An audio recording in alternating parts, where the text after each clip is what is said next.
Soy el doctor Carlos Capiel, médico del Instituto Radiológico Mar del Plata, y en los próximos minutos vamos a abordar el tema dolor lumbar agudo y diagnóstico por imágenes.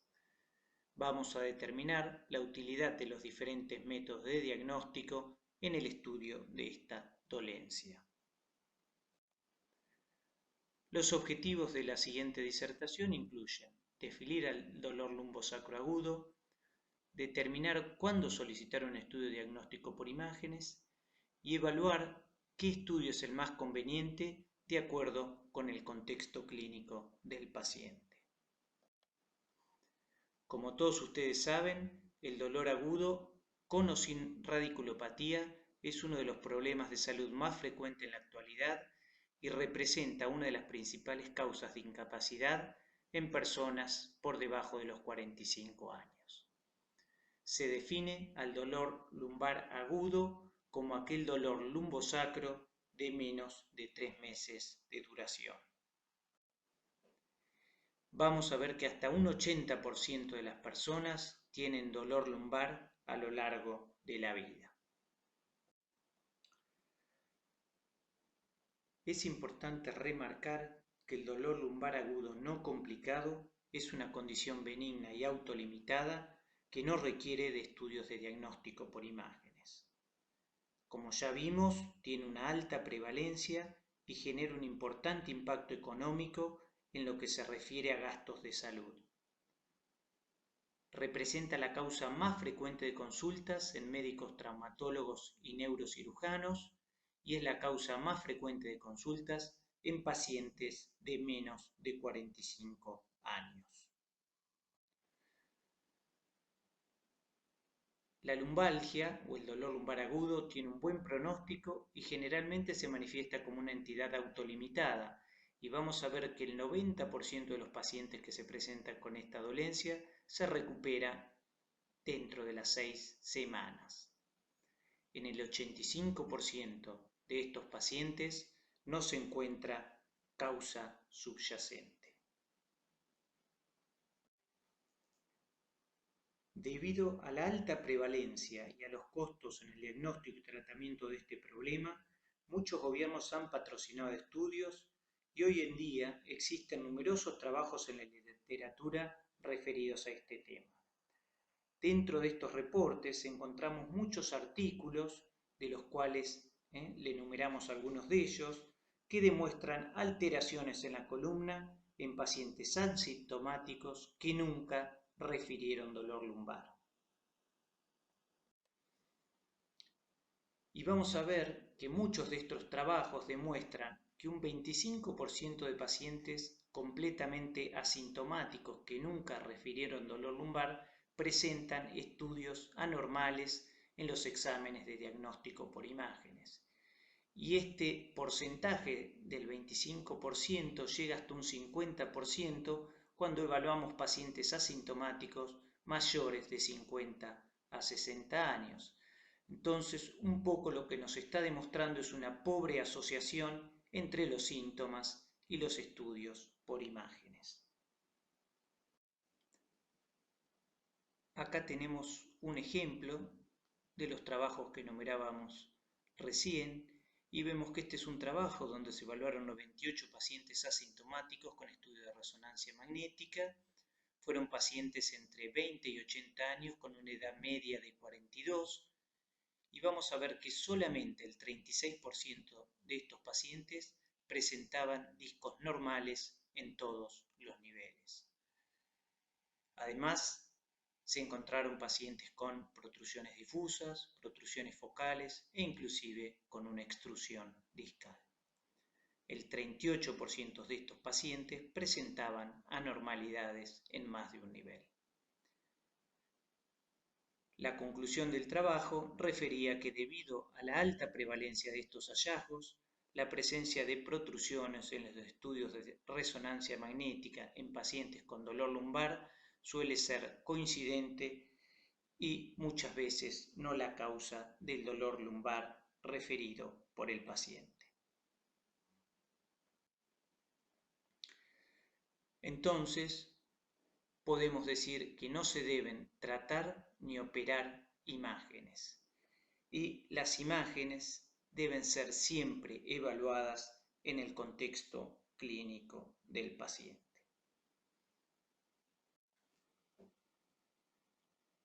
Nos surgen entonces dos interrogantes. ¿Cuándo debemos solicitar un estudio diagnóstico por imágenes? Y en caso de solicitarlo, ¿qué estudio solicitar? Vamos a tratar de responder la primera pregunta. Como dijimos, el dolor lumbar agudo es una entidad autolimitada y en ausencia de signos de alarma no hay necesidad de solicitar exámenes, ya que el 90% se recupera antes de las 6 semanas. Entonces debemos pedir estudios cuando existen los signos de alarma o lo que los americanos denominan red flags, y en este caso son aquellos pacientes con dolor lumbar agudo que refieren un trauma reciente, paciente de más de 50 años y con antecedentes de osteoporosis, aquellos que tienen antecedentes oncológicos, pérdida de peso y síntomas de comienzo insidioso, fiebre de origen desconocido, uso de drogas intravenosas, pacientes con compromiso de raíz nerviosa y con síntomas progresivos, disfunción vesical o intestinal, dolor que se incrementa con la noche y paciente que lo despierta el dolor. Entonces, el desafío del médico clínico consiste en distinguir este grupo reducido de pacientes que requieren de estudios por imágenes debido a la sospecha de patología subyacente.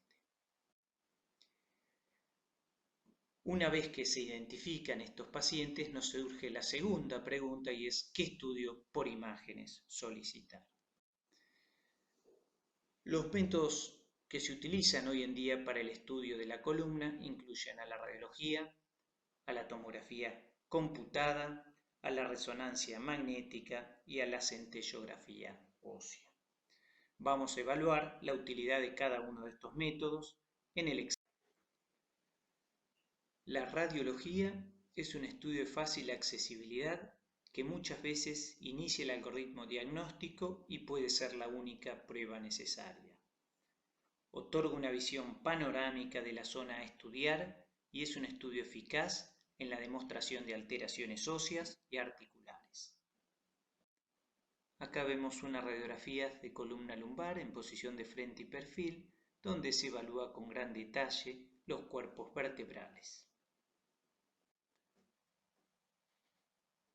La radiología cumple un rol importante en el estudio de los cambios degenerativos de la columna lumbar.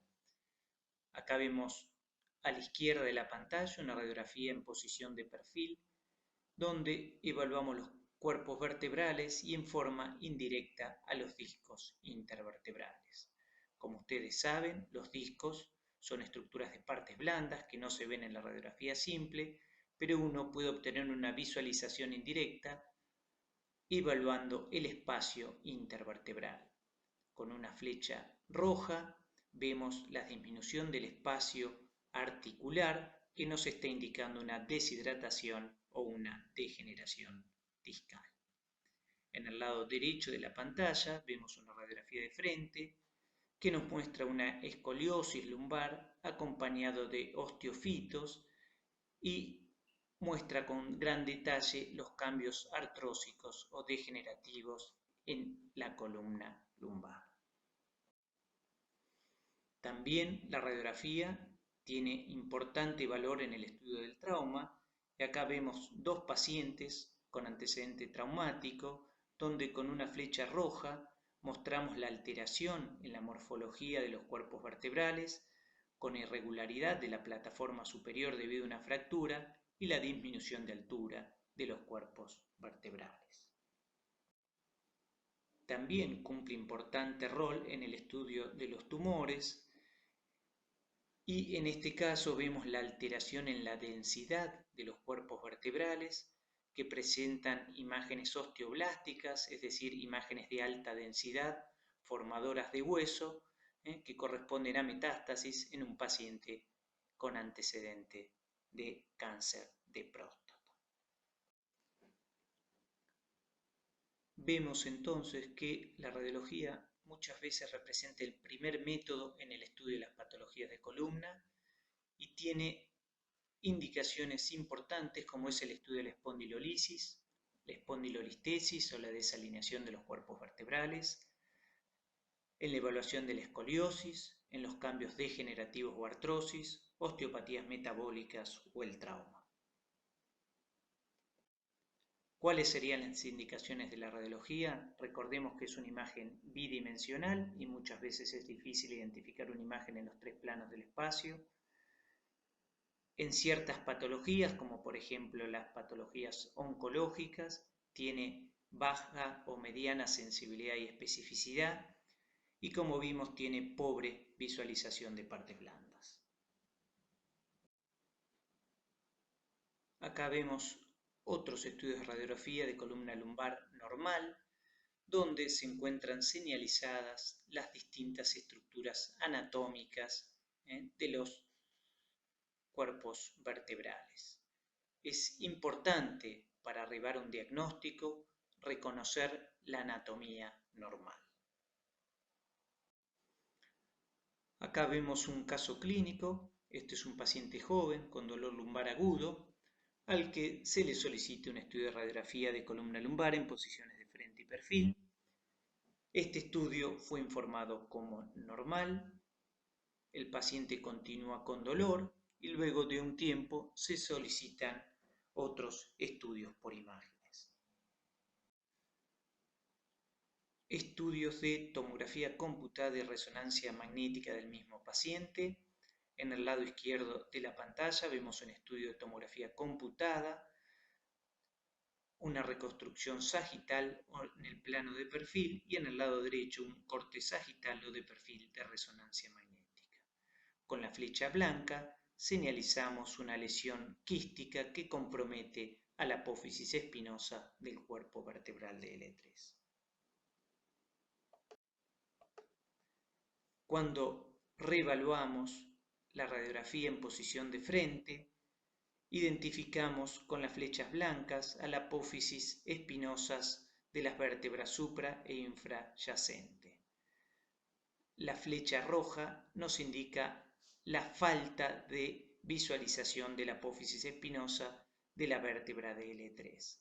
Es decir, la radiografía simple en posición de frente ya nos mostraba la patología y de ahí la importancia de reconocer las diferentes estructuras anatómicas para poder arribar a un diagnóstico. Otro ejemplo,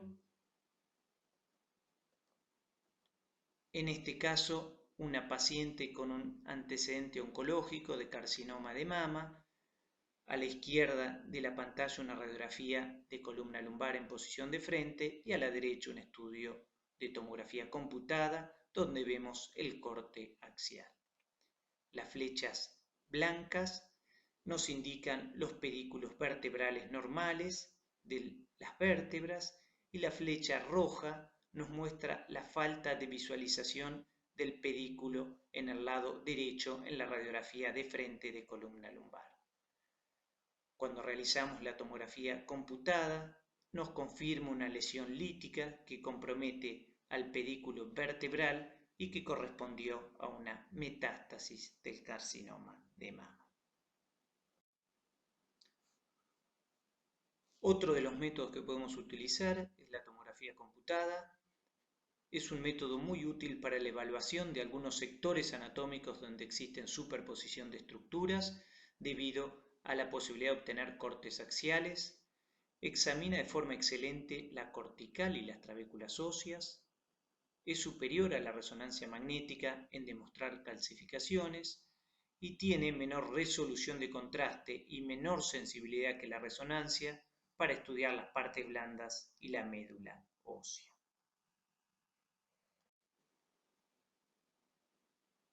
Como acabamos de decir, la tomografía computada es excelente para la evaluación del hueso, tanto de la cortical como de las trabéculas óseas, y en este caso vemos lesiones líticas, es decir, lesiones que provocan destrucción del hueso, comprometiendo a dos cuerpos vertebrales.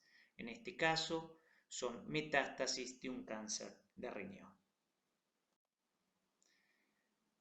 Además, hoy en día y con los modernos equipos multicorte o multislice, es posible realizar reconstrucciones bidimensionales, tanto en los planos coronal o sagital, y de esta manera es posible seleccionar el plano más apropiado para la observación de la patología deseada. A la derecha de la pantalla vemos una reconstrucción sagital o de perfil de un estudio de la columna cervical. Como ejemplo, vemos este paciente. A la izquierda de la pantalla tenemos los cortes axiales de tomografía computada y a la derecha vemos la reconstrucción sagital en el plano de perfil. Es un paciente portador de cambios degenerativos, donde vemos osteofitos, vemos desalineación de los cuerpos vertebrales a nivel L4 y L5, e inclusive vemos pinzamiento de los últimos discos intervertebrales con presencia de aire entre los discos, que se denomina signo del vacío y que se manifiesta por una imagen de color negro. Y acá vemos la reconstrucción coronal del mismo paciente en el estudio de tomografía computada. Es decir, que hoy con los modernos equipos multicorte o multislice es posible obtener reconstrucciones en los tres planos. Además del plano axial, tenemos la posibilidad de evaluar la columna en el plano de perfil y coronal. Otro ejemplo, en el estudio de tomografía computada, donde vemos la importancia de poder realizar reconstrucciones en los distintos planos. En este caso vemos una reconstrucción en el plano de perfil, a la izquierda de la pantalla, de frente y las oblicuas. Este paciente portaba una espondilolisis a nivel L5-S1, que es mejor demostrado en los cortes oblicuos, que están señalizados con una flecha roja. Además, con los modernos equipos es posible realizar reconstrucciones tridimensionales y en este caso señalizamos con la flecha roja la espondilolisis que ya veíamos en las reconstrucciones oblicuas. Otro ejemplo, nuevamente cortes axiales de tomografía computada. Vemos una lesión lítica, como dijimos, una lesión que provoca destrucción del arco posterior de los cuerpos vertebrales. Se encuentra señalizado con una flecha roja, cortes axiales.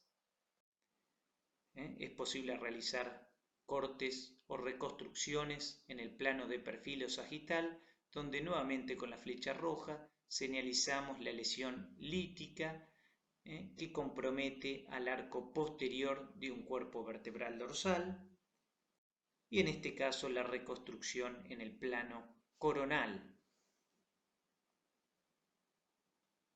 Como dijimos, además es posible realizar reconstrucciones tridimensionales que son muy útiles muchas veces a la hora de tener que tomar una conducta quirúrgica y podemos además rotar las imágenes en los diferentes planos. Entonces vemos una reconstrucción de frente a la izquierda o de perfil a la derecha. Las imágenes bidimensionales son útiles para el diagnóstico y para la evaluación de las diferentes estructuras anatómicas, mientras que las imágenes tridimensionales se prefieren muchas veces para la planificación quirúrgica. Y la tomografía computada cumple un rol importante en el intervencionismo radiológico.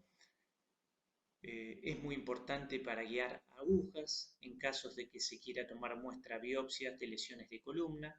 En este caso vemos una lesión lítica que compromete un cuerpo vertebral y vemos cómo ingresamos una aguja y utilizamos a la tomografía de guía para obtener una biopsia y por lo tanto una muestra de tejido que nos permite arribar a un diagnóstico. Otro ejemplo, en este caso una punción del alerón sacro, donde colocamos una aguja y obtenemos muestra para el diagnóstico. Entonces, como ventajas e indicaciones de la tomografía computada multislice, podemos decir que es un método muy importante en la evaluación de la patología traumática, ya nos va a poder determinar el número y distribución de los fragmentos y el compromiso del conducto espinal, la posibilidad de realizar reconstrucciones multiplanares nos permite además estudiar las espondilolisis, la patología degenerativa o artrosis, las escoliosis, las alteraciones óseas. Sirve para la evaluación de pacientes con instrumentación quirúrgica y es muy útil para guiar procedimientos intervencionistas como biopsias o bloqueos radiculares.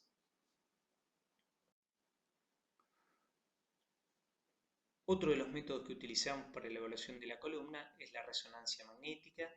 Debido a la alta resolución de contraste y a la posibilidad de realizar cortes en los 3 planos, es el método que mayor información nos aporta para el estudio de la columna lumbar.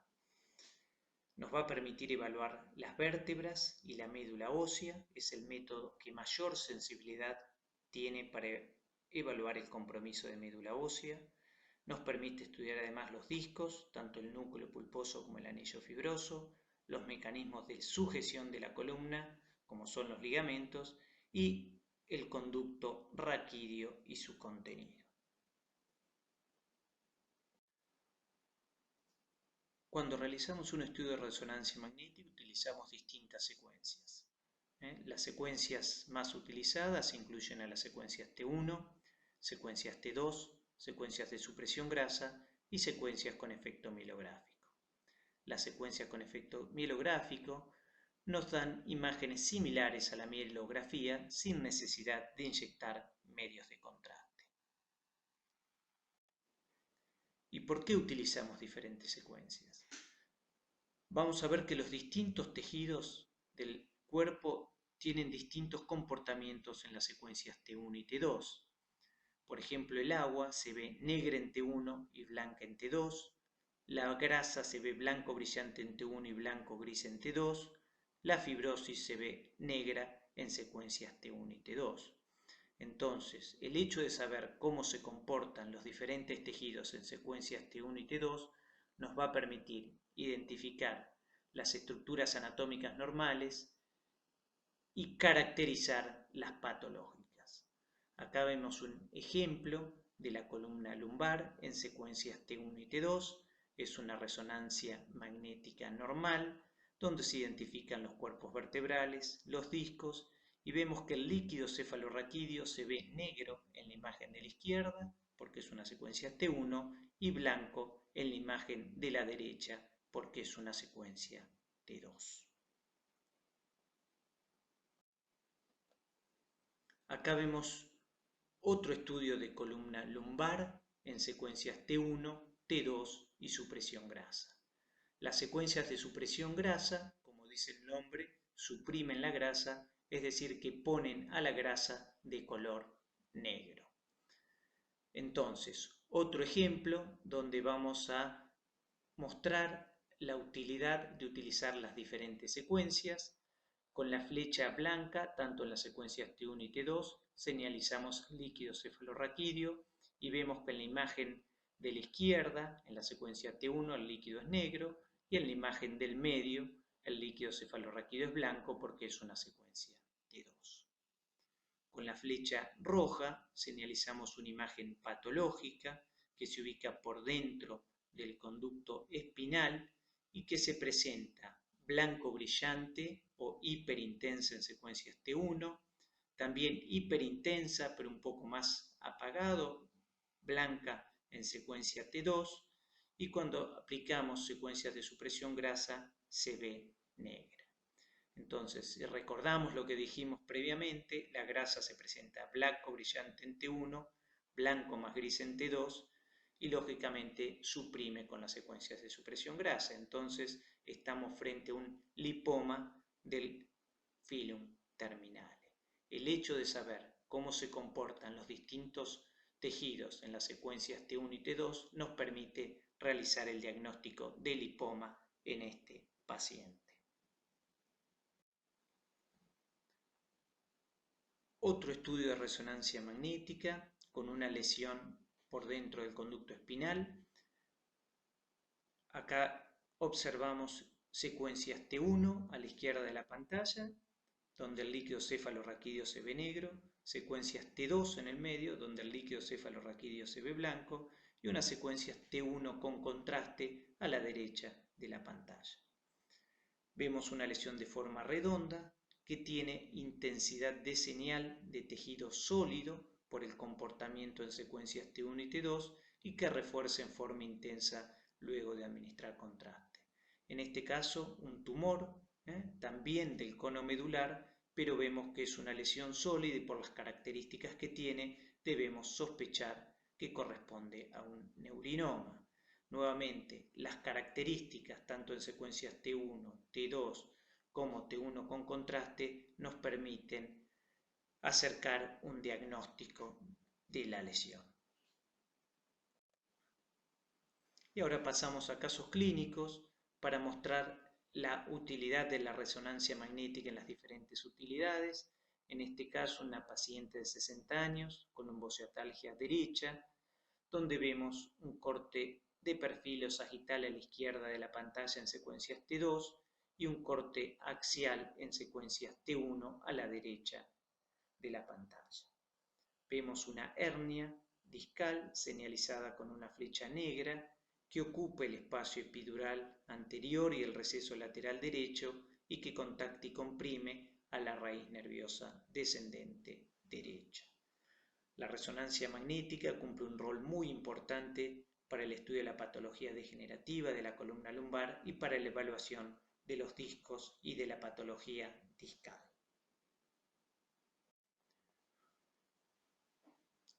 Otro paciente con lumbalgia, en este caso un paciente de 72 años, con un antecedente de una cirugía cardíaca, que hace una infección en la herida y posteriormente desarrolla una bacteriemia. Comienza con un dolor agudo lumbar muy intenso y se solicita un estudio de resonancia magnética. A la izquierda vemos una secuencia T1, miren que el líquido cefalorraquídeo se ve negro, y a la derecha una secuencia T2 donde el líquido cefalorraquídeo se ve blanco. La flecha roja nos muestra alteración en la señal del disco intervertebral ubicado entre L4 y L5, muestra un disco intervertebral marcadamente hiperintenso, es decir, muy blanco en las secuencias T2. La presencia de un disco con esta señal nos debe hacer siempre sospechar la presencia de una espondilodicitis o una infección del disco intervertebral. Para el estudio de las espondilodicitis o de la infección intervertebral, la radiología, tengan en cuenta que suele ser normal en los 8 a 10 días de iniciado de los síntomas y tiene baja sensibilidad y recién nos va a mostrar alteraciones entre las 2 a 4 semanas de iniciado el cuadro. La tomografía también suele ser normal al principio del proceso y puede tener utilidad como método guía para la punción, ya que muchas veces nos permite aislar el germen y de esa manera poder darle la antibiótico-terapia adecuada. La resonancia es el método que mayor información nos ofrece, el método más sensible para la evaluación de las espondilodicitis, tiene mayor sensibilidad y especificidad que cualquier otro método de diagnóstico. Tiene hallazgos bien característicos que nos permiten realizar el diagnóstico con facilidad y nos va a permitir evaluar tanto el cuerpo vertebral como los discos intervertebrales, los tejidos blandos perivertebrales y la extensión epidural. Otro ejemplo de espondilodicitis o infección del disco intervertebral, en este caso una paciente de sexo femenino de 64 años que tiene un absceso del psoas y desarrolla una espondilodicitis entre los discos intervertebrales dorsal 12 y lumbar 1. Habitualmente, como decíamos, muestran un disco intervertebral hiperintenso blanco con irregularidad de las plataformas de los cuerpos vertebrales adyacentes, y acá lo vemos en las secuencias T1 de la izquierda, en las secuencias T2 del medio y en la secuencia de supresión grasa de la derecha. Otro paciente, en este caso un paciente de 60 años con una lumbalgia intensa postraumática, y cuando se le realiza la radiografía de columna lumbar de frente y perfil, señalizamos con una flecha roja una disminución de altura del cuerpo vertebral. Si magnificamos la imagen, vemos el acuñamiento o la disminución de altura en el sector anterior del cuerpo vertebral por fractura de la plataforma superior. Este paciente se le completó con una resonancia magnética que demuestra la fractura de la plataforma superior. Muchas veces, y sobre todo en pacientes con antecedentes de osteoporosis, la resonancia es útil para demostrar si es una fractura aguda o crónica. En este caso, la alteración en la señal del cuerpo vertebral nos hace el diagnóstico de lesión aguda, ya que se ve hipointensa en T1 y corresponde a edema de médula ósea. En este caso, un paciente de 70 años de sexo femenino con antecedentes de ingesta de corticoides que presenta un dolor dorso-lumbar intenso luego de un pequeño esfuerzo. La paciente refiere que tropezó en la escalera. Se comienza con una resonancia de columna lumbar que muestra vértebras bicóncavas, que es un hallazgo muy frecuente en pacientes con osteoporosis. Son vértebras que se denominan vértebras en pescado. Cuando se realiza cortes a nivel más alto sobre el sector dorsal bajo, se muestra una fractura aguda que se manifiesta por una señal hipointensa en T1 e hiperintensa en secuencias T2, señalizado con una flecha roja. Esta señal nos indica la presencia de edema y hematoma dentro del cuerpo vertebral en esta paciente portadora de una osteoporosis. En la patología traumática, la radiografía es útil, como dijimos, para evaluar la alineación de los cuerpos vertebrales, la morfología del cuerpo vertebral, la altura del disco y la densidad ósea. La tomografía computada, como dijimos, tiene una muy buena definición de la cortical y de las trabéculas óseas. Nos va a permitir realizar cortes en los 3 planos, estudia el arco posterior y tiene mucha utilidad para evaluar el número y distribución de los fragmentos y compromiso del canal.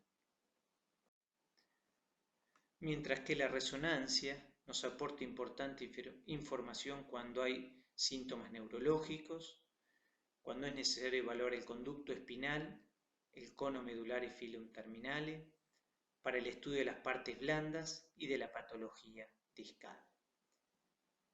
La tomografía y la resonancia no son métodos que compiten, sino que muchas veces se complementan y a veces es necesario solicitar ambos estudios frente a una fractura vertebral y compromiso del conducto espinal. Por último, mostramos un paciente de 73 años de sexo masculino con antecedente de cáncer de próstata, con lumbalgia intensa e incapacitante. Con la flecha roja señalizamos una lesión de partes blandas que reemplaza los cuerpos vertebrales sacros primero y segundo. Corresponden a metástasis, muy bien demostrado en los 2 cortes sagitales en secuencias T1 y T2 de resonancia, y en los cortes axiales también señalizados con la flecha roja. Para concluir, recordemos que el dolor lumbar agudo es un dolor lumbosacro de menos de 3 meses de duración. Es una condición benigna y autolimitada que no requiere de exámenes diagnósticos. Los estudios por imágenes juegan un rol importante en pacientes con dolor lumbar y signos de alarma. El desafío del médico clínico consiste en distinguir este grupo reducido de pacientes que requiere de estudios por imágenes debido a la sospecha de patología subyacente.